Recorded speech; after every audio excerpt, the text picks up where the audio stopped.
Lep pozdrav, Miran Peterman tukaj. Pomanjkanje časa oziroma pač to, da nimaš časa, nikoli ni stvar organizacije. Dostikrat slišim, joj, Miran, moram se zorganizirati, moram najti čas za sebe, ne vem, kako naj v bistvu vse skupaj naredim, preveč imam obveznosti, zasedena sem gor in dol, moram se tudi mogoče včasih zbrcati. V bistvu pomanjkanje časa nikoli ni stvar organizacije, ker časa ne moreš organizirati. V bistvu upravljaš s časom. Dejansko, če hočete imeti več časa, če hočete svoj čas bolj koristno uporabiti, potem je vedno to stvar prioritet. Če hočete več časa, je vedno samo ključ prioritete. Torej, kaj je pomembno v vašem življenju? Razumem, da je v tem trenutku pomembno, imate otroke, porabite ogromno časa, imate službo, zadeve so pomembne, mogoče delate, gradite hišo, vse te stvari so pomembne. Ampak v bistvu tisto, kar je najbolj pomembno, pa ste vi. Ker vi ste v ozadju vsega tega, vi vse skupaj poganjate.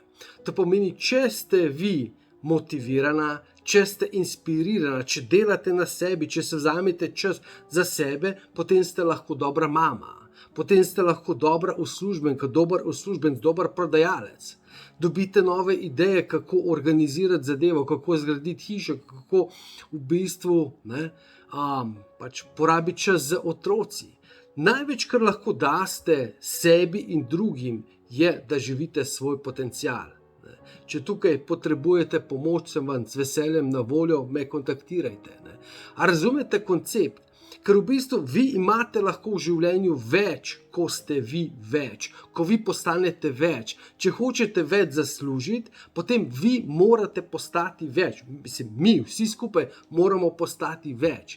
Ker ko sem več, ko je moja vrednost večja, ko je dejansko moja uporabnost večja, ali povečam znanje, povečam svoje sposobnosti, povečam svojo energijo, kjerkoli je, kjer sem bliže svojemu potencialu, lahko jaz potem v zameno dobim več. Ali to več denarja, več energije, ali pa v bistvu postanem boljši človek, boljši partner, boljši oče, boljši direktor, boljši delavec, vse skupaj. Poznate tisto zgodbo o sekanju drva, bila sta dva delavca, in eden je ves čas svojo sekiro sekal cele dneve, bil je utrujen, drugi pa je v bistvu nekaj časa sekal, potem si je pa vzel pauzo in je svojo sekiro, rezilo svoje sekire naostril in je posekal še enkrat več. In seveda drugi je gledal, vprašal, kaj pa je, kako pa je. Ja, v bistvu vzamem si čas, da delam na tem, da delam na svojem orodju, praktično, če temu lahko rečemo. In vi ste vaše orodje. Ko postavite prave prioritete v življenju, seveda potem bom rekel iskreno, nekatere prioritete odpadejo. Mogoče ugotovite, da neke stvari, nek čas, ki ga sedaj porabite ali po domače zapravite za neke zadeve, bo avtomatsko odpadel.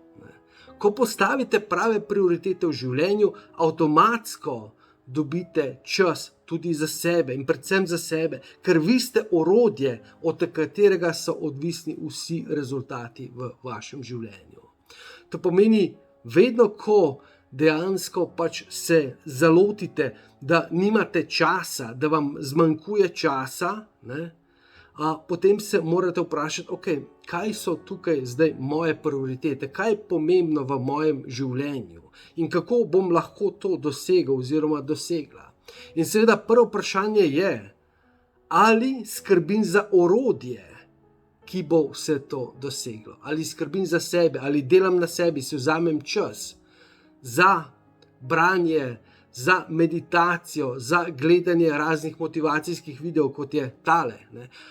Če hočete zadevo še nadgraditi, za coaching, ker coach je nekdo, ki vam dejansko lahko bistveno hitreje najde stvari, kjer ste zataknili, vam pokaže pot, ki jo dejansko že dolgo časa iščete. Za svojo prehrano, za fizično aktivnost. Dejansko morate skrbeti za orodje, od katerega je odvisno vse vaše življenje. Stvar ni organizacija časa je stvar prioritet. Tako da to je bilo eno kratko sporočilo za danes. Želim vam en čudovit dan, ostanite čudoviti in se vidimo v naslednjem videu.